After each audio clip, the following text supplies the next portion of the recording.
एक गांव के नजदीक ही एक कुआं था, लेकिन थोड़े सालों से कोई उस कुएं के आसपास जाने की हिम्मत नहीं करता था। जब से नेहा और आकाश ने उस कुएं में कूद के जान दे दी थी, तब से उस कुएं से अजीब आवाज आती थी, अजीब चीजें होती थी। रोहित जो उस गांव में ही बड़ा हुआ था, लेकिन उसकी मंगेतर के सुसाइड के बाद वो शहर में जाकर बस गया था और आज वो 5 साल बाद शहर की भागदौड़ से आराम लेने गांव में आया था। रोहित उस गांव में आके अपने पुराने पड़े घर में जाकर रहने लगा, लेकिन वो जब इस बार आया था तो उसके आसपास की चीजें सामान्य नहीं थी और उसके साथ एक से बढ़कर एक डरावनी घटना होना शुरू हो गई थी। रात ठीक 11:15 बजे जब रोहित अपने लैपटॉप पर काम कर रहा था, एक अनजान नंबर से कॉल आई। स्क्रीन पर कोई नाम नहीं, बस कुछ अंक चमक रहे थे। रोहित ने हिचकिचाते हुए कॉल उठाई। दूसरी तरफ से कोई आवाज नहीं आई, सिर्फ एक ठंडी गहरी सांस की आवाज सुनाई दी,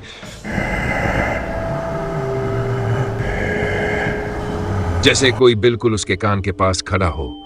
कमरे की हवा अचानक ठंडी हो गई। कौन है? रोहित ने घबराकर पूछा। उसकी आवाज कांप रही थी। कुछ सेकंड की खामोशी के बाद एक धीमी फुसफुसाती हुई आवाज आई, इतनी धीमी कि लगभग सुनाई नहीं दे रही थी। तूने जो किया है उसका हिसाब अब होगा। फिर कॉल कट गई। रोहित का खून जम गया। वह समझ नहीं पा रहा था कि यह कॉल किसकी हो सकती है। क्या यह कोई डरावना मजाक था या कुछ और? उसने डर के मारे फोन रख दिया, लेकिन वह आवाज उसके दिमाग में गूंज रही थी। उसने खिड़की से बाहर देखा, लेकिन अंधेरे में कुछ नजर नहीं आ रहा था। अगली रात जब रोहित सोने की कोशिश कर रहा था, अचानक दरवाजे पर जोरदार दस्तक हुई, जैसे कोई जबरदस्ती अंदर आना चाहता हो। कौन है?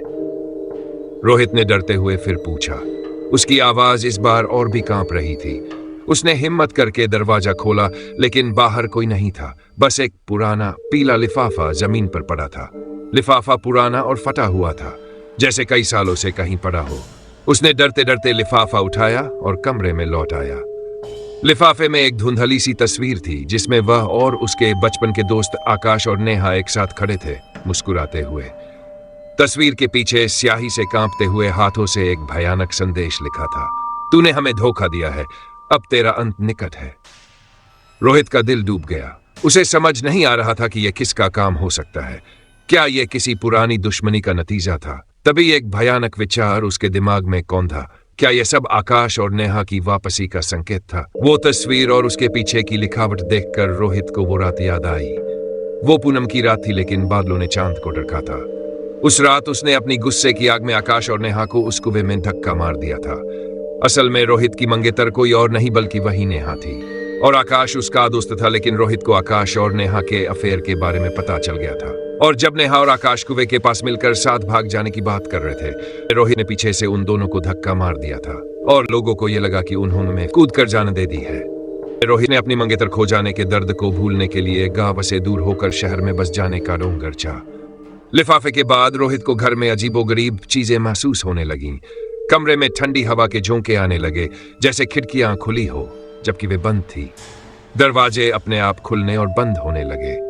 रात में उसे फुसफुसाहटें सुनाई देती थी, जैसे कोई उसके कान में कुछ कह रहा हो, लेकिन वह समझ नहीं पाता था कि क्या। कभी कभी उसे लगता था कि कोई उसे छू रहा है, लेकिन जब वह मुड़कर देखता था तो वहां कोई नहीं होता था। एक रात जब वह बैठा हुआ था, उसने देखा कि दीवार पर उसकी परछाई हिल रही है, जबकि वह खुद स्थिर बैठा था। परछाई धीरे धीरे विकृत होने लगी। उसका आकार बदलने लगा, जैसे कोई और उसकी जगह ले रहा हो। डर के मारे रोहित की सांसें थम गईं। एक रात ठीक 3 बजे रोहित की नींद एक ठंडी हवा के झोंके से खुली। उसने देखा कि कमरे की छत से एक भयानक परछाई लटक रही है। वह आकाश की परछाई थी, लेकिन उसका चेहरा भयानक रूप से विकृत हो चुका था, जैसे किसी ने उसे जला दिया हो। उसकी आंखों में गहरी नफरत और बदला लेने की आग जल रही थी। तूने हमें क्यों मारा रोहित? रोहित चीख पड़ा। वह बिस्तर से कूदकर भागा, लेकिन सारे दरवाजे अपने आप बंद हो गए थे। खिड़कियां भी बंद थी। वह कमरे में उस भयानक परछाई के साथ फंस गया था। परछाई धीरे धीरे उसकी तरफ बढ़ने लगी। ठंडी हवा रोहित के चेहरे पर महसूस हो रही थी, और फिर एकदम से वो परछाई गायब हो गई और सब सामान्य हो गया, और रोहित बेहोश हो गया। दूसरे दिन सुबह गांव का एक बूढ़ा रहस्यमयी तांत्रिक उसके घर आया। उसके चेहरे पर झुर्रियां थी और उसकी आंखों में एक अजीब सी चमक थी।